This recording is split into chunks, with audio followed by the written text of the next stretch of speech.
बिस्मिल्लाहिर्रहमानिर्रहीम। प्यारे बच्चों, आज का हमारा टॉपिक है रिव्यू एक्सरसाइज चैप्टर नंबर 1। और इस रिव्यू एक्सरसाइज का हमने चैप्टर नंबर 1 का क्वेश्चन नंबर 8, 9 और 10 करेंगे। लास्ट वाले क्वेश्चन जो हैं, सबसे पहले स्टेटमेंट को बच्चे समझना लाजमी होता है, क्योंकि जो हमारे पास डाटा गिवन होता है सबसे पहले हम उसी को राइट कर लेते हैं, फिर उसके मुताबिक स्टेप बाय स्टेप क्वेश्चन को हल करते हैं। तो हमेशा बात याद रखना, जब भी हमारे पास ऐसी स्टेटमेंट वाले क्वेश्चन आ जाएं तो आपने सबसे पहले वही डाटा लिखना होता है जो हमें गिवन प्रोवाइड किया गया, और डायरेक्टली तौर पर आप हल ना करें तो बेहतर होगा। क्वेश्चन तो आपका सही हो जाएगा लेकिन आपको मार्क्स पूरे नहीं मिलेंगे। तो चलें क्वेश्चन की तरफ चलते हैं। सबसे पहला क्वेश्चन नंबर 8 और 9 को मैंने राइट कर लिया है पहले से। तो यहाँ पे देखें क्वेश्चन नंबर 8 को, the sum of 3 consecutive odd integer is 51, find the 3 integers. तो उसने ये बताया हुआ है कि ये 3 हमारे पास ताक जो है ना कंसेक्यूटिव इंटीजर्स हैं, उनका टोटल जो है यानी कि सम जो है वो है 51। तो आपने वो 3 डिजिट्स यानी कि इंटीजर्स आपने खुद ही मालूम करने हैं। तो यहाँ पे सबसे पहले जो हमारे पास ये वाला फॉर्म है 3 कंसेक्यूटिव ऑड नंबर, तो सबसे पहले यहाँ पे गिवन नहीं है तो हम इनको लेट कर लेते हैं। तो ये क्वेश्चन को स्टार्ट करता हूँ बच्चे मैं। तो यहाँ पे सबसे पहले मैं क्या लिख लेता हूँ बच्चे, let first consecutive odd number या और फर्स्ट ऑड इंटीजर लिख दें तो ज्यादा बेटर रहेगा, ज्यादा लेंथी स्टेटमेंट ना लगे हैं आप। First odd integer, first odd integer आप उसको फाइंड कर लें बच्चे 1 के साथ, ओ सॉरी x के साथ। इसी तरीके से ये हमारे पास इसको हमने फर्स्ट ऑड इंटीजर क्या लिख दिया, x लिख दिया। अब क्योंकि 3 है तो सेकंड को भी मैं लिख लेता हूं बच्चे, फर्ज कर लेता हूं मैं second odd integer. Second odd integer कौन सा है बच्चे, अगर बिल फर्ज ये है हमारे पास x, तो इसको मैं क्या लिख लेता हूं बच्चे, x प्लस 2 लिख लेता हूं। कुछ बच्चे समझेंगे कि सर कह रहा है कि यहाँ पे तो है हमारे पास 8 यानी कि ताक है, तो यहाँ पे आपने 2 लिख दिया। बिल फर्ज बच्चे अगर इसको मैं x को मैं अगर 1 लिख लूं, अगर इसमें 1 में अगर एक और पुट कर दूं तो क्या आंसर आएगा हमारे पास 3 आएगा। यानी कि यहाँ पे 1 ये भी 8 है, फिर x प्लस 2 अगर इसमें 1 एक और ऐड करता हूं तो वो भी 3 हो जाएगा, 8 हो जाएगा। अब तीसरा मैं यानी कि 8 लिखता हूं बच्चे, third odd integer. Third odd integer में बच्चे कौन सा लिखता हूं बच्चे, x प्लस 4 लिख लेता हूं। अब यहाँ पे अगर x इस x प्लस 4 को मैं प्लस करूं, अगर इसको 1 में पुट करूं और 1 प्लस 4 इज इक्वल टू क्या आ जाएगा बच्चे, 5 आ जाएगा। तो 5 भी हमारे पास क्या हो जाएगा, ऑड ही नंबर होगा। तो ये मैंने पहले लेट कर लिए हैं यानी कि फर्स्ट सेकंड और थर्ड इंटीजर्स को, x प्लस 2 और x प्लस 4। तो बेसिकली तौर पर सबसे पहले समझना स्टेटमेंट को है, the sum of 3 consecutive integer. तो उसने तीनों को सम किया है, तीनों का यानी कि इंटीजर्स का सम किया है। तो यानी कि क्या है, अकॉर्डिंग टू द मैं क्या लिखूंगा, कंडीशन लिखूंगा। अकॉर्डिंग टू गिवन कंडीशन लिख लें बच्चे, according to given condition, according to given condition. अब यहाँ पे सबसे पहले क्या है, फर्स्ट है, उसके बाद सेकंड, उसके बाद थर्ड है। अब इनका सम क्या दिया हुआ है, 3 कंसेक्यूटिव इंटीजर्स इज 51 है। तो यानी कि x प्लस 2 x प्लस 4 का हमने तीनों का सम करना है, इज इक्वल टू किसके करना है, 51 के करना है। तो यहाँ पे मैं राइट कर रहा हूँ, फर्स्ट क्या है x है, सेकंड क्या है x प्लस 2 है, यानी कि सम कर रहा हूँ, ऊपर सम दिया हुआ है। तो थर्ड हमारे पास क्या है, x प्लस 4 है। तो यहाँ पे मैंने x प्लस 4 लिख लिया, और इन सब का यानी कि तीनों का सम कौन सा है, 51 है। तो मैं 51 पुट कर देता हूँ। उम्मीद है बच्चे यहाँ तक आपको समझ आ गया होगा। अब नेक्स्ट स्टेप करते हैं, इन तीनों को ऐड करता हूँ, 1x 2x ये कितना हो जाएगा, 3x प्लस 4 और 2 कितने हो जाएंगे, 6। ये मैंने लिख दिया है। अब आप देखें हमारे पास 6 क्या है, यहाँ पे पॉजिटिव है। अगर मैं इसको राइट साइड पे पुट करना चाहूं तो ये क्या हो जाएगा, नेगेटिव हो जाएगा। यानी कि 3x इज इक्वल टू क्या है हमारे पास, 51 minus 6। 3x is equal to क्या बच जाएगा हमारे पास, यहाँ पे देखें हमारे पास 45 बच जाएगा।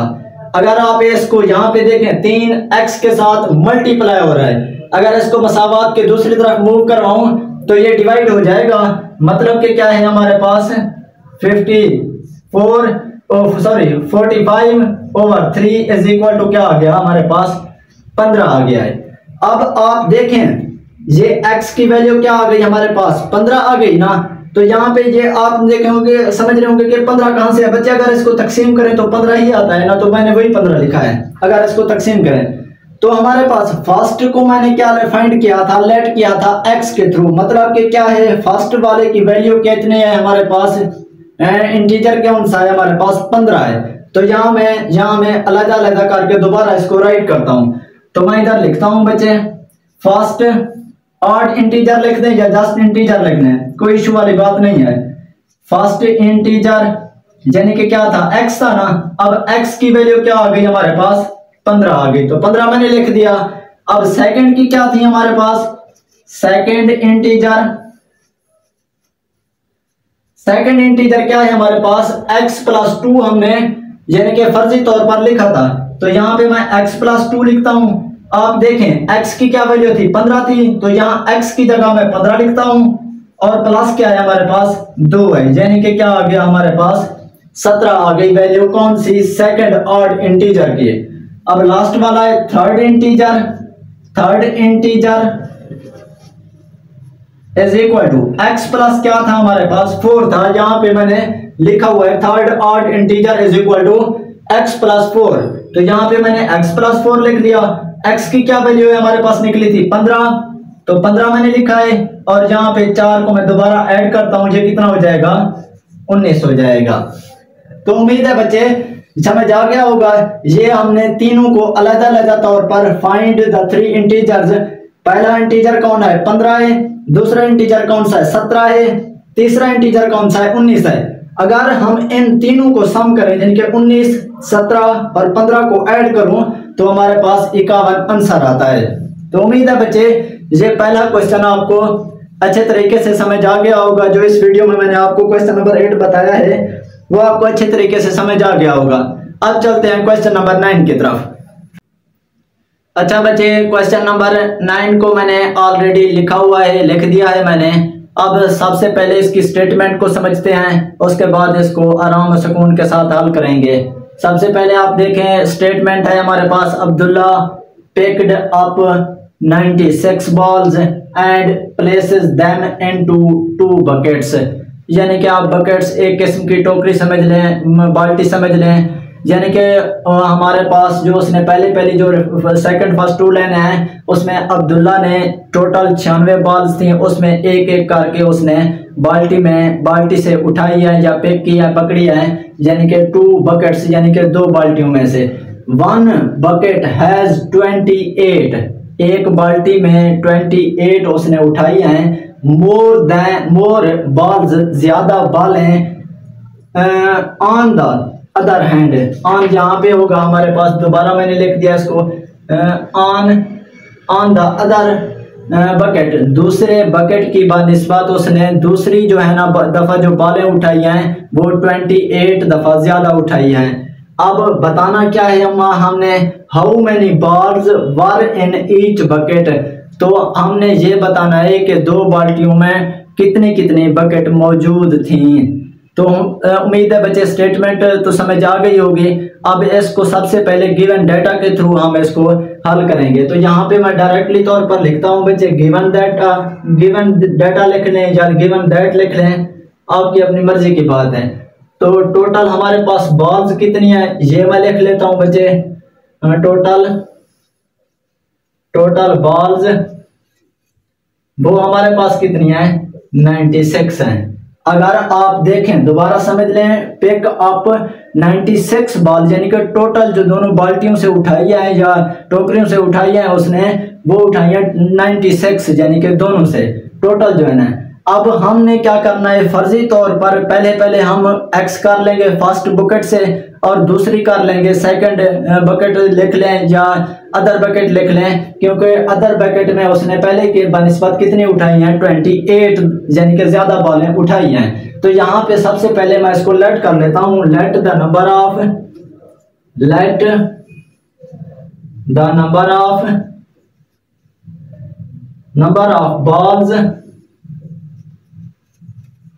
of balls put in one bucket put in one bucket। यहाँ पे उसको मैं क्या कर लेता हूँ बच्चे, फर्ज कर लेता हूँ x के थ्रू। अब आप दोबारा समझ लें, क्योंकि उसने दूसरी बकेट से ज्यादा उठाई है, तो पहले को मैंने क्या लिख दिया है, let the number of balls in one bucket. अगर फर्ज कर लिया उसने पहली बकेट से कितनी उठाई है बॉल्स, वो है हमारे पास x, क्योंकि इस x की हम आगे वैल्यू निकालेंगे टोटल कितनी उठाई है। अब दूसरी में कितनी है, यानी कि 28 दफा ज्यादा उठाई है, तो इसको मैं 28 को ऐड कर लूंगा यानी कि फर्स्ट बकेट में से। तो दोबारा मैं इसको लिखता हूं बच्चे एंड, यहां पे एंड लिख के आगे लिखोगे आप नंबर ऑफ बॉल्स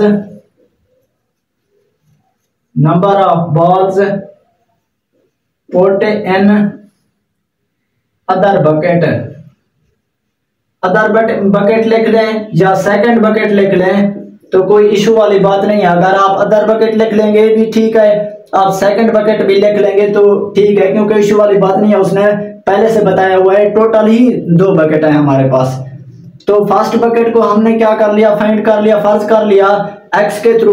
अब क्योंकि सेकंड बकेट में 28 दफा ज्यादा है, तो इसको मैं क्या कर लूंगा, x प्लस 8 कर लूंगा, 28 कर लूंगा, इज इक्वल टू क्या लिखूंगा मैं, x प्लस 28, क्योंकि ज्यादा उठाई है।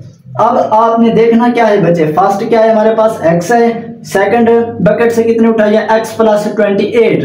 तो इन दोनों को मैं क्या करूंगा, ऐड कर लूंगा, सम कर लूंगा, किसके थ्रू, यानी कि 96 के थ्रू टोटल बॉल्स को। अब यहां पे मैं लिखता हूं बच्चे according to the condition, according to the given condition,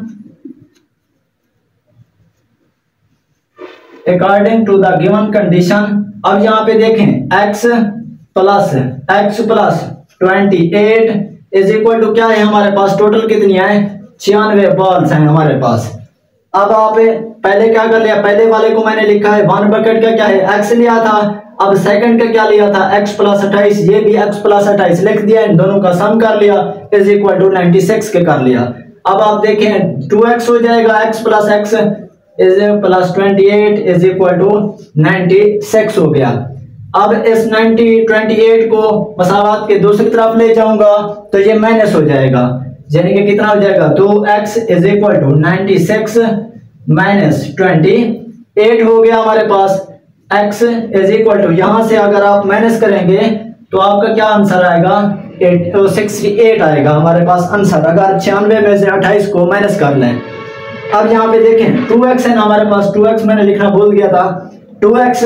अब यहाँ पे देखें 2x के साथ मल्टीप्लाई हो रहा है, मसावात के दूसरी तरफ ले जाऊंगा तो ये डिवाइड हो जाएगा, x is equal to 68 over 2 is equal to क्या आ जाएगा हमारे पास, 34 आ जाएगा। अब आपने देखना क्या है बच्चे, लिखना क्या है, x इज इक्वल टू क्या है हमारे पास, 34 है। तो अगर आप ऊपर समझे, ऊपर वाली स्टेटमेंट को जो हमने फर्ज की थी, यानी कि number of balls put in one bucket में से x था, x की क्या वैल्यू आ गई, 34 आ गई। मतलब कि हम क्या लिखेंगे, the number of balls in one bucket, वो कितनी होगी, 34 होगी। और सेकंड बकेट में हमने 34 को दोबारा ऐड कर लेना है 28 के साथ, वो हमारे पास आंसर आ जाएगा सेकंड का। तो यहाँ पे मैं डायरेक्टली तौर पर, यहाँ पे फर्स्ट को आप यानी कि 34 समझ लें, मैं इधर लिखता हूं फर्स्ट बकेट मैं डायरेक्टली तौर पर लिख रहा हूं, इज इक्वल टू कितनी है, 34 आ गई, क्योंकि हमने number of balls put in one bucket, x find किया था, x की क्या वैल्यू आ गई, 34 आ गई, यानी कि फर्स्ट बकेट में हमारे पास कितनी है बॉल्स थी, 34 थी। अब सेकंड यानी कि बॉल इन अदर बकेट, यानी कि दूसरी बकेट में कितनी थी, अब मैं यहां पे लिखता हूं number of balls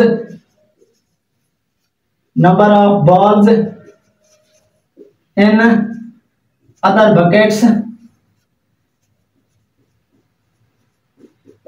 other buckets में कितनी थी हमारे पास, x प्लस कितनी है हमारे पास 28 थी ना, x plus 28 is equal to, अब इस x में 34 को प्लस कर लें, यानी कि 34 प्लस 28 इज इक्वल टू कितनी हो गई हमारे पास, यानी कि 62।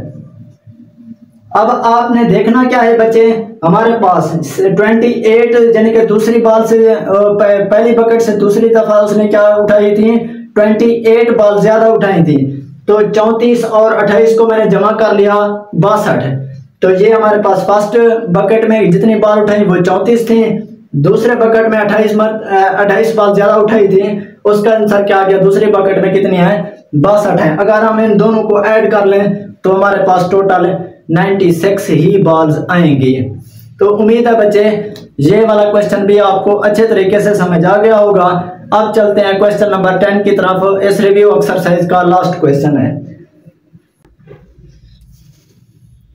अच्छा बच्चे, क्वेश्चन नंबर 10 को मैंने लिख दिया है। सबसे पहले इसकी स्टेटमेंट को समझते हैं। सलमा इन्वेस्टेड, यानी कि सलमा ने जो इन्वेस्ट किए हैं कितनी रकम, RS 3,50,000 इन अ बैंक, यानी कि सलमा ने 3,50,000 एक बैंक में ट्रांसफ़र किए हैं या जमा करवाए हैं या भेजे हैं, जो भी आप कह लें समझ लें। विच पेड सिंपल प्रॉफिट, उसको एक सादे तरीके के साथ अगर उसका मुनाफा हम देखें एट द रेट ऑफ 7 से 1/, यानी कि 4% है। ये कौन सा है हमारे पास, पर इनम के हिसाब से। अगर पर इनम के हिसाब से देखें तो उसको 7 से 1/4% कितना होता है, मुनाफा होता है एक सिंपल तरीके से। आफ्टर 2 ईयर, यानी कि 2 साल के बाद द रेट वाज इंक्रीज्ड, तो उसकी जो कीमत थी मुनाफे की वो बढ़ जाती है 8% पर इनम, यानी कि पहले कितना था हमारे पास 7 से 1/4 था हमारे पास,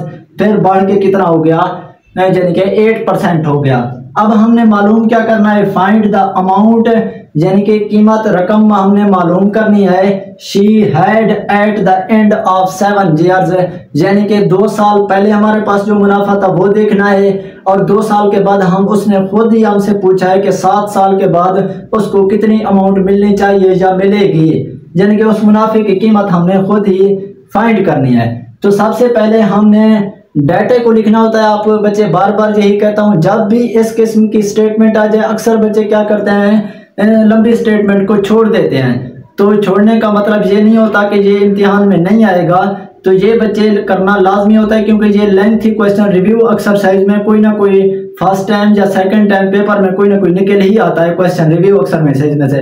तो बेहतर यही है कि कोई भी क्वेश्चन लाजमी जो भी हो आपने अटेम्प्ट लाजमी करना होता है, कम से कम क्वेश्चन को टच लाजमी किया करें। तो टच करने के लिए सबसे पहले आपने बच्चे डाटे को समझना होता है जो हमें गिवन होता है। तो हमें डाटे की तरफ चलते हैं। जो हमारे पास डाटा गिवन है वो लिखता हूं मैं बच्चे। इन्वेस्टेड कितना है, गिवन डाटा लिखता हूं मैं। गिवन दैट हमारे पास क्या है, इन्वेस्टेड कितना है हमारे पास, इन्वेस्टेड में लिखता हूं इन्वेस्टेड अमाउंट। इन्वेस्टेड अमाउंट कह लें बच्चे, या उसकी टोटल अमाउंट कह लें, या प्रिंसिपल अमाउंट कह लें, जैसे आप लिखना चाहें आप लिख सकते हैं, इशू वाली बात नहीं है। जहां पे आप इन्वेस्टेड, जो इन्वेस्टेड लिखा था मैंने इन्वेस्टेड लिख दिया। अगर आप प्रिंसिपल अमाउंट लिखना चाहें वो भी लिख सकते हैं, टोटल अमाउंट लिखना चाहें वो भी लिख सकते हैं। तो अमाउंट कितना है हमारे पास, 3,50,000। ये हमारे पास कितनी है, यानी कि 3,50,000 हमारे पास उसके अंदर जो इन्वेस्ट की थी रकम। अब जो समझने वाली बात ये है, हमारे पास पहला रेट क्या है, क्योंकि 2 यहाँ पे रेट बन रहे हैं। पहला रेट क्या है हमारे पास 7 से 1/4 है। दूसरा रेट क्या है, इंक्रीज बढ़ के 8 है।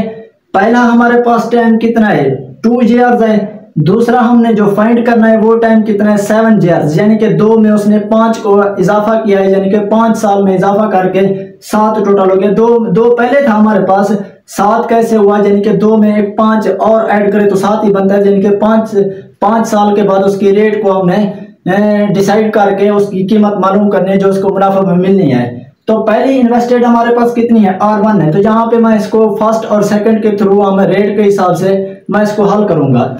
तो यहाँ पे पहला रेट क्या है हमारे पास, मैं इसको लिख लेता हूँ R1 क्या है हमारे पास, 7 से 1/4 क्या है हमारे पास, परसेंट है। तो जो डाटा है हमारे पास मैं उसी के मुताबिक आपको क्वेश्चन हल करवाने की कोशिश कर रहा हूं। तो यहाँ पे देखें 7 से 1/4 है, तो ये है हमारे पास कसर की सूरत में। तो मैं इसको इशारे अगर पॉइंट में लगाना चाहूँ तो ये कितना हो जाएगा, 7 चौक 28 और 1 कितना हो जाएगा 29, 29/4 ये कितना हो जाएगा बच्चे, परसेंट। अब आपने क्या करना है बच्चे, कैलकुलेटर पे इसको हल करना है बच्चे। 29 को 4 पे तकसीम करना है, तो उसका जो आंसर आएगा मैं डायरेक्टली तौर पर लिख लेता हूँ। कैलकुलेटर पे आपको मैं जहाँ पे वो क्या कहते हैं उसको वाज़े तौर पर, जहाँ पे मैं आपको स्क्रीन मूव करके ज़्यादा नहीं दिखा सकता, तो जहाँ पे मैंने पहले से ये क्वेश्चन की कीमत मालूम करके डायरेक्ट मैंने लिख दिया है। तो यहाँ पे हमारे पास 29 को 4 पे तकसीम करें तो हमारे पास क्या आंसर आएगा, 7.25% आएगा। ये हमारे निकल आई R1। अब आगे देखें, आफ्टर 2 ईयर यानी कि T1 क्या है हमारे पास, 2 ईयर्स, यानी कि ये भी मैंने लिख दिया है। अब हमने क्या करना है, उसका परसेंट मालूम करना है जो उसको मुनाफे में मिला है, यानी कि इंटरेस्ट बताना है पहला। तो आपको पता है जो इंटरेस्ट का फार्मूला होता है, यानी कि I1 हमने खुद ही मालूम करना है, सॉरी 1 लिख दिया मैंने, यानी कि क्वेश्चन मार्क लगा दिया है। तो अगर मैं इसको फार्मूला लिखना चाहूँ तो मैं क्या लिखूंगा, I1 = P multiply R1 multiply क्या है T1, और इस सारे का ओवर क्या हो जाएगा, 100 हो जाएगा। ये हमारे पास यानी कि एक किस्म का फार्मूला समझ लें जो हमने इस क्वेश्चन को थ्रू हमने इसको फर्स्ट इनिशियल इंटरेस्ट बताएंगे, पहला जो 2 साल के बाद उसको प्रॉफिट हुआ था। अच्छा, फर्स्ट इंटरेस्ट क्या है हमारे पास, I1 = P की क्या वैल्यू है हमने फाइंड किया है, P की वैल्यू अमाउंट है, प्रिंसिपल अमाउंट, वो कितनी है 3,50,000 है। तो अगर आप बच्चे यहाँ पे प्रिंसिपल अमाउंट लिख देंगे तो इशू वाली बात नहीं है, बार बार दोहरा रहा हूँ। तो इस प्रिंसिपल अमाउंट को यही P की जगह आपने यही वाली कीमत लिखनी है, कितनी है 3,50,000, 3,50,000 मल्टीप्लाई R1 क्या है हमारे पास 7.25 है ना, तो यहाँ पे मैं लिखता हूँ 7.25 मल्टीप्लाई T की क्या वैल्यू है हमारे पास 2 ईयर्स है, तो यहाँ पे मैं 2 लिख लेता हूँ और इस सारे का ओवर कितना हो गया, 100 हो गया। उम्मीद है बच्चे यहाँ तक आपको क्लियरली समझ आ गया होगा। अब आप अगले स्टेप को देखें, आपने कैलकुलेटर को उठा लेना है, 2 मल्टीप्लाई 7.25 मल्टीप्लाई 3,50,000 अगर आप करेंगे तो आपका आंसर क्या निकलेगा बच्चे, वो हमारे पास आंसर जो है मैं डायरेक्टली तौर पर लिख रहा हूँ 50 75 000 ओवर क्या है हमारे पास 100 है, ये क्या है I1 है। तो सेम टू सेम मैं वही आंसर लिख रहा हूं जो आपको कैलकुलेटर पे मिलेगा। तो यहाँ पे इसको तीनों रकमों को ऊपर को मैंने मल्टीप्लाई किया, ये आंसर आया है। ये 2 सिफर के साथ कैंसिल हो गई, तो क्या वाली वैल्यू बच गई, फर्स्ट इंटरेस्ट उसका क्या निकलेगा 50 750 हमारे पास क्या निकल आएगा, फर्स्ट इनिशियल इंटरेस्ट निकल आएगा। तो उम्मीद है बच्चे यहाँ तक समझ आ गया होगा। अब इसी स्टेप को हम आगे लेकर चलते हैं। ये तो हमारे पास फर्स्ट निकल आया, फर्स्ट इंटरेस्ट निकल आया।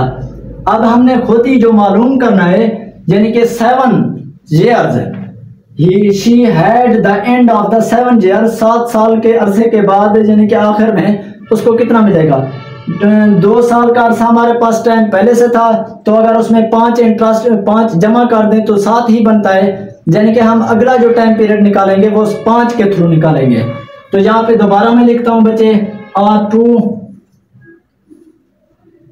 R2 हमारे पास क्या है 8% है ना, क्योंकि सेकंड हमारे पास क्या है 8%, तो 8 लिख दूंगा, परसेंट लिख दूंगा, और प्रिंसिपल अमाउंट सेम कंडीशन में 3,50,000 ही होगी दोनों अतराफ।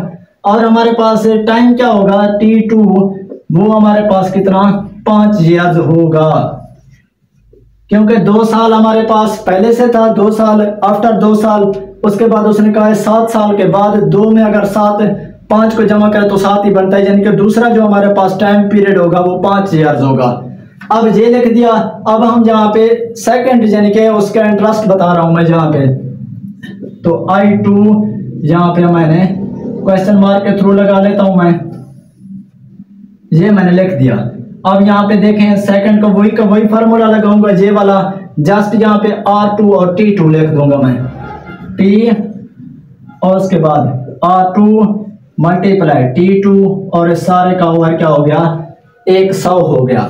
सेम कंडीशन में आपने वैल्यूज को पुट करना है। P क्या है हमारे पास, प्रिंसिपल अमाउंट है, इन्वेस्टेड अमाउंट है, कितनी है 3,50,000 मल्टीप्लाई R2 की क्या वैल्यू है हमारे पास, सेम कंडीशन में 8% है तो मैं 8 लिखूंगा, और T2 क्या है हमारे पास 5 है, 5,000 तो 5 लिख लूंगा, और नीचे वाली वैल्यू 100 की 100 वैसे की वैसे मैंने लिख दिया है। उम्मीद है बच्चे यहाँ तक क्लियर समझ आ गया होगा।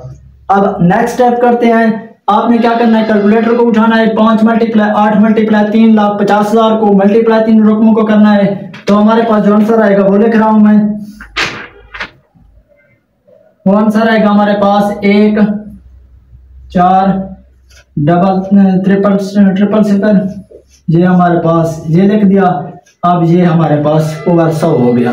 दोबारा समझ लें बच्चे, इन तीनों रकमों को ऊपर मैंने मल्टीप्लाई किया है, तो ये वाली ऊपर वाली वैल्यू यानी कि 14,000 फिर 000 मैंने लिख दिया है। अब दोबारा इसको क्या करें, यानी कि 2 सिफर के साथ कैंसिल कर लें, तो जो बचेगी हमारे पास वैल्यू वो लिखता हूं मैं, I2 = 140,000, यानी कि क्या है हमारे पास 1,40,000 हमारे पास सेकंड इनिशियल, उसके बाद प्रॉफिट होगा, इंटरेस्ट होगा हमारे पास, इनिशियल नहीं इंटरेस्ट होगा जो उसको मिलेगा यानी कि 7 साल के बाद। अब हमने करना क्या है, पहला 2 साल का हमने भी मालूम किया, वो कितना आया हमारे पास 50,750 आया था। अब सेकंड 7 साल के बाद कितना आया 1,40,000 आया।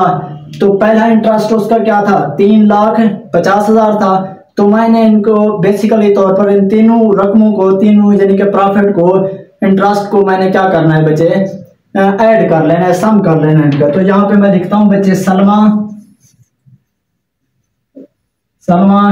अमाउंट आफ्टर 7 years हमारे पास कितने आएंगे बच्चे 7 साल के बाद, क्योंकि उसने 7 साल का पूछा है, तो 7 साल के बाद उसकी अमाउंट कितनी बनेगी। तो मैं सब का टोटल कर रहा हूं। तो यहाँ पे पहला अमाउंट कितना है 3,50,000 है, 3,50,000 प्लस सेकंड अमाउंट क्या है 50,750 है, सॉरी 50,750 प्लस।